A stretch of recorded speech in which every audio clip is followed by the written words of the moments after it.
Welcome back again dear students. मैं हूं अमन कुमार आजाद और आप लोगों का एक बार फिर से स्वागत करता हूं अपने यूट्यूब चैनल शांति क्लासेस पर। आज हम लोग एक बहुत ही महत्वपूर्ण डायग्राम के बारे में बात करेंगे जिसे हम कहते हैं TTT diagram, time temperature transformation diagram. बताइए ये क्या होता है सर? कहता ये होता है टाइम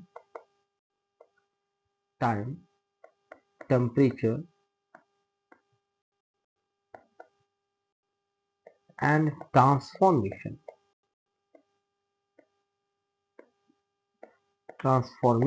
डायग्राम। कहता है इसमें क्या खास बात है सर? ठीक है, कहता है ये देखो तो ये बताता है कि स्टील है, खास इलेक्ट्रोलाइट स्टील जो है वो अलग अलग समय में अगर उसको हम ठंडा करें, अलग अलग समय में ठंडा करने का मतलब क्या है सर? यार 1 घंटा में तुरंत हम मान लेते हैं हमको उसका टेम्परेचर कुछ है, जैसे है 675 है, 675 से हम उसको 650 करना चाहते हैं। अब इसको तुरंत का तुरंत हम ठंडा कर दे सकते हैं ना, फ्रीजर में डाल के, या धीरे धीरे ठंडा कर सकते हैं। तो अलग अलग टाइम देकर हम उसको ठंडा या गर्म कर सकते हैं। ठंडा गर्म क्या करना, ठंडा ही करना उसको। ठीक है, तो आप कितना देर में 25 डिग्री टेम्परेचर कमा सकते, कितना देर लिए तुम? 1 मिनट लिए, 1 घंटा लिए, 2 घंटा लिए, कितने देर में ठंडा किए? कहता इससे क्या फर्क पड़ जाएगा सर? कहता इससे ट्रांसफॉर्मेशन क्या हो गया उसके अंदर वो पता रहेगा। अलग अलग टाइम दोगे ठंडा होने में तो उसका ट्रांसफॉर्मेशन अलग अलग ढंग से होगा। ठीक है, और यही इस डायग्राम से हम लोग को पता लगने वाला है। ठीक है, कहता है कि यह डायग्राम जो है वो इलेक्ट्रोलाइट स्टील के फेज ट्रांसफॉर्मेशन को शो करता है। ठीक है, ये साफ साफ लिखा हुआ है कि ये जो है वो इलेक्ट्रोलाइट स्टील के फेज ट्रांसफॉर्मेशन को शो करता है। जब हम इसे कूल करते हैं तो ये उसके फेज ट्रांसफॉर्मेशन को शो करने वाला डायग्राम होता है। ठीक है, तो यानी अगर हम हीटेड स्टेनटाइट, ठीक है, ये गामा क्या है जी? कहता है स्टेनटाइट को अगर हम कूल करेंगे तो उसमें क्या क्या फेज मिलेंगे और कितने टाइम में मिलेंगे, कितना देर में ठंडा करेंगे तो कौन सा फेज में कन्वर्ट होगा, ये हमें ये डायग्राम बताता है। यह सब कुछ हमको ये डायग्राम में पता लगने वाला है। चलिए स्टार्ट करते हैं भैया। तो सबसे पहले हम लोग इस फर्स्ट डायग्राम के बारे में चर्चा करते हैं कि क्या है भैया। ठीक है, सबसे पहले इस डायग्राम की चर्चा हम तो करेंगे, पर इसके पहले आपको ये समझ में आया कि हम लोग बात कर रहे हैं कि गामा जो ऑस्टेनटाइट है, ऑस्टेनटाइट है, ऑस्टेनटाइट फेज में है आपका। ठीक है, इससे जैसे हमने इसको ठंडा किया, कूल किया, कुछ हीट निकाला, ठीक है, तो ये पैरालाइट में कन्वर्ट हो गया। किसमें कन्वर्ट हुआ जी? कहता है पैरालाइट में कन्वर्ट हुआ। ठीक है, कहता है पैरालाइट होता क्या है? कहता है ये जो है वो अल्फा फेराइट और सेमेंटाइट का मिक्सचर होता है। ये हम पहले ही चर्चा कर चुके हैं जब हम लोगों ने आयरन आयरन कार्बाइड डायग्राम देखा था। तो कहता है ये है अल्फा फेराइट और सेमेंटाइट का जो जो मिक्सचर होता है उसी को हम कहते हैं पेरलाइट। ये सॉलिड स्टेट में जो मिक्सचर होता है उसी को कहते हैं हम लोग पेरलाइट। ठीक है, तो ये आपको दिख रहा है। ठीक है, उसके बाद क्या है, क्या इंफॉर्मेशन है इसके बारे में? तो कहता है कि उसके बाद ये इंफॉर्मेशन है सर, ठीक है, कि टाइम फॉर ट्रांसफॉर्मेशन, कहता है वो इनवर्सली प्रोपोर्शनल होगा टेम्परेचर के।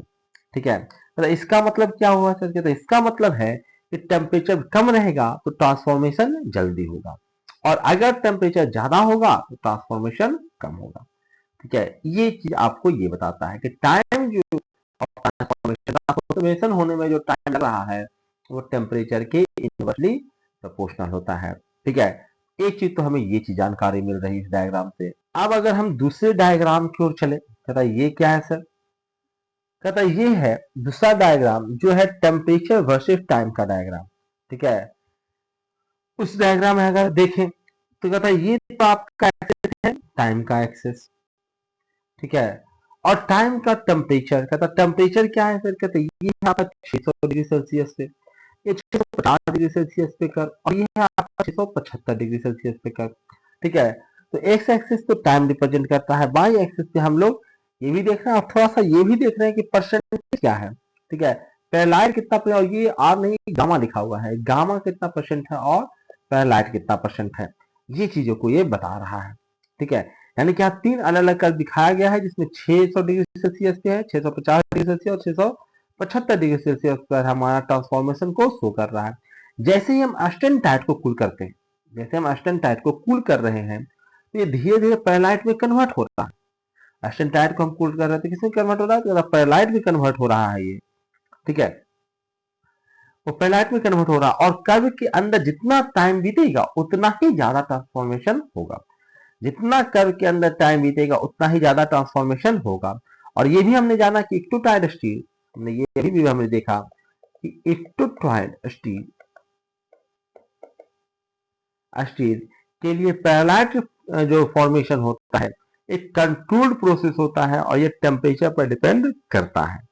ये सारी चीजें हम लोगों ने इस डायग्राम में देखा था। टीटीटी डायग्राम के सबसे महत्वपूर्ण हिस्से पे, और जो महत्वपूर्ण हिस्सा ये है, मतलब ये जो है वो सी टाइप का कर्व है, जिसमें हम लोग टाइम, टेम्परेचर और ट्रांसफॉर्मेशन कर्व कहते हैं इसको। हम लोग क्या कहते हैं इसको, कहता है टाइम, टेम्परेचर, ट्रांसफॉर्मेशन कर्व कहते हैं। कहता है इसमें क्या है सर, कहता है इसमें मुख्य रूप से 3 जोन आपको दिखा होगा। एक है आपकी austenite, austenite stable zone, austenite stable zone. दूसरा है ऑस्टेनाइट अनस्टेबल जोन, और तीसरा है पैरालाइट स्टेबल जोन। कहता है ये तीनों है क्या सर। सबसे पहले इसकी बात करती है, हाई टेम्परेचर पे ऑस्टेनाइट जो होता है, ठीक है, ऑस्टेनाइट होता है वो स्टेबल होता है, यानी कि यहाँ पे ऑस्टेनाइट ज्यादा टेम्परेचर पे है आपका, तो ऑस्टेनाइट ज्यादा पाया जाएगा, ऑस्टेनाइट वो स्टेबल फॉर्म में बना हुआ है, ठीक है। लेकिन टेम्परेचर जैसे ही कम करोगे, जो ऑस्टेनाइट है वो अनस्टेबल फॉर्म में चला जाएगा। जैसे ही टेम्परेचर कम होगा, जैसे जैसे कूल करेंगे, ऑस्टेनाइट क्या हो जाएगा कि कहता अनस्टेबल फॉर्म में चला जाएगा और ट्रांसफॉर्मेशन शुरू हो जाएगा। उसके बाद क्या करेंगे जी, कहता जब जब हम लोग ट्रांसफॉर्मेशन कंप्लीट हो जाएगा, जब ट्रांसफॉर्मेशन कंप्लीट हो जाएगा तो क्या बनेगा जी, कहता पैरालाइट फॉर्म बनेगा, ठीक है, जो एक लेमिनार स्ट्रक्चर दिखाता है। कैसा स्ट्रक्चर दिखाता है जी, कहता है ये लेमिनार स्ट्रक्चर आपको दिखाता है, ठीक है।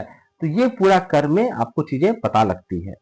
अगर हम स्लो कूलिंग करेंगे, कैसा कूलिंग करेंगे, कहता स्लो कूलिंग करेंगे, तो यही सब एग्जाम आता है जो आपको ध्यान रखना है, बाकी तो तुम लोग अपने कोचिंग स्कूल वगैरह में पढ़ते ही हो। तो स्लो कूलिंग करेंगे तो आपका जो स्ट्रक्चर बनेगा, बन तो पैरालाइट रहा है कूलिंग करने के बाद, जैसे टेम्परेचर नीचे आ रहा है तो क्या बन रहा है, पैरालाइट बन रहा है, ऊपर जा रहा है बन रहा है ऑस्टेनाइट बन रहा है, ठीक है।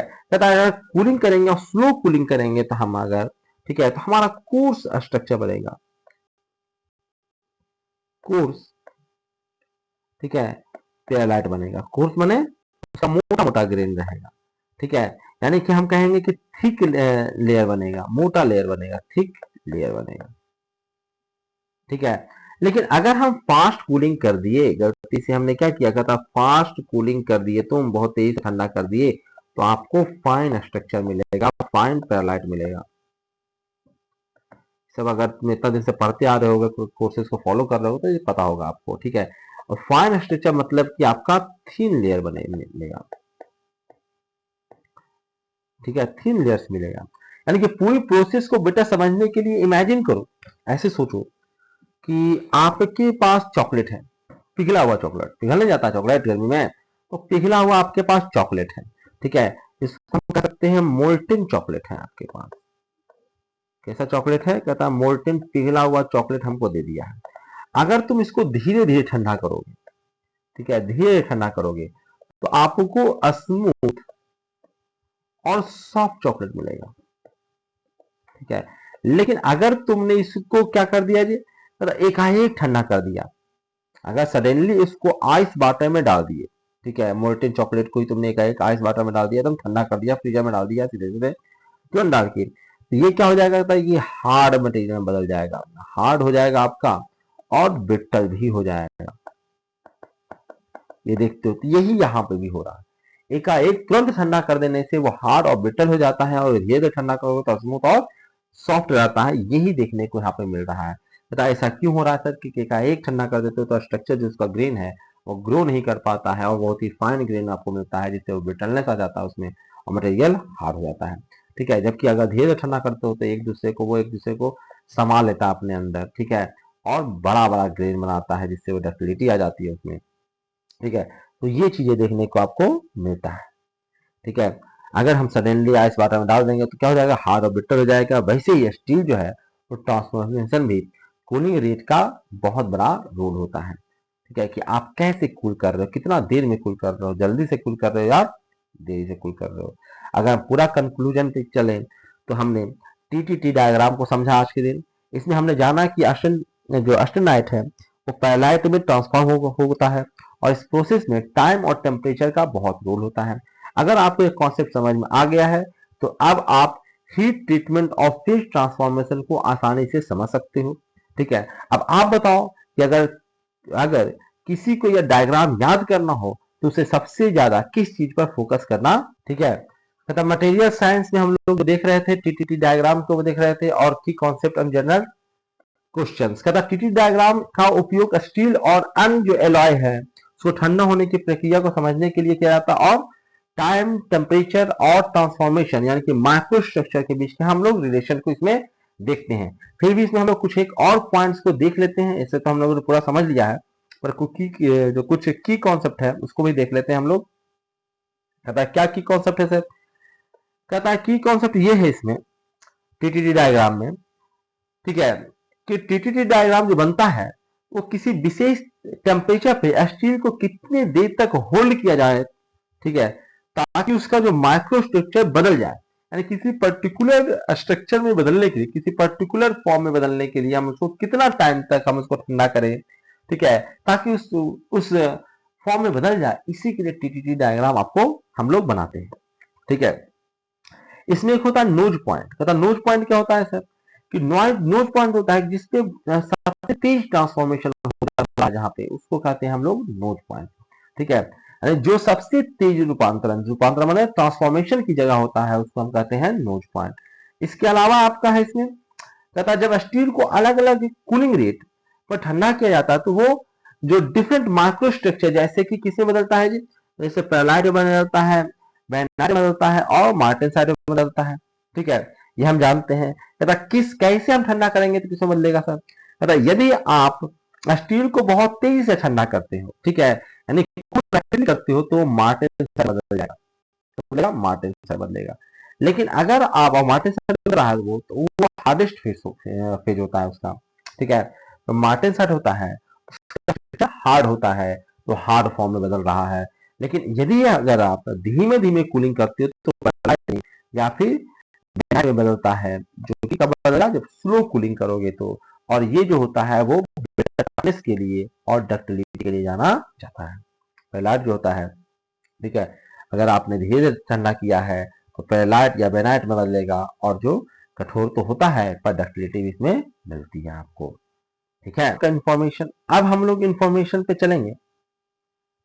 अब जिस इंफॉर्मेशन पे हम लोग जा रहे हैं वो है आपका cleavage fracture and brittle fracture. तो ये क्या होता है? क्लेवेज समझ ही रहे हो, वही वाला क्लेवेज की बात की जा रही है जिसको तुम समझ रहे हो। ठीक है, तो उस प्रकार से भी फ्रैक्चर होता है या फिर उसी फ्रैक्चर को अगर हम ब्रिटल फ्रैक्चर भी कहते हैं, क्योंकि क्लेवेज फ्रैक्चर भी जो है एक प्रकार का ब्रिटल फ्रैक्चर ही है। ठीक है, सडनली विदाउट प्लास्टिक डिफॉर्मेशन, अगर प्लास्टिक डिफॉर्मेशन होता तो नेक फॉर्मेशन होता, लेकिन क्लेवेज फॉर्मेशन हो रहा है, इसका मतलब वहां पे किसी प्रकार का प्लास्टिक डिफॉर्मेशन नहीं हो रहा है। ठीक है, यानी कि आपका जो मटेरियल है उसका फेज ट्रांसफॉर्मेशन नहीं हो रहा है। ठीक है, किसी टेम्परेचर बढ़ने घटने से क्या होता है वहां पे फेज चेंज हो जाता है, जिसके कारण वो प्लास्टिक डिफॉर्मेशन बनाता है।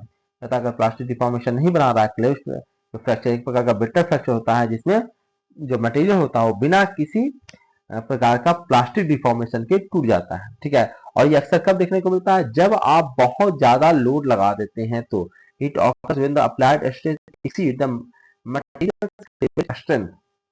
मटेरियल क्लेवेज स्ट्रेंथ उसका है उससे ज्यादा एकाएक तुम लगा दिए तो वहां पे क्लेवेज फ्रैक्चर हो जाएगा। ठीक है, अगला है elastomers and visco elastic materials. तो ये क्या है सर? इलास्टोमर्स जो होते हैं are materials that return to the original shape after large deformation। ठीक है, बहुत लंबा सा डिफॉर्मेशन कर दिए फिर भी, ठीक है, वो अपने पहले वाले शेप में आ गया तो ऐसे मटेरियल को हम बोलते हैं इलास्टोमर्स। जैसे जैसे रबर खींच लो लंबा सा फिर छोड़ो वो उसी शेप में आ जाएगा, तो ये क्या है? इलास्टोमर्स है। इलास्टोमर्स सर ये है, तो बताइए तो विस्को इलास्टिक मटेरियल फिर किसे कहेंगे? विस्को इलास्टिक मटेरियल वो किसे कहते हैं जो लिक्विड और साथ साथ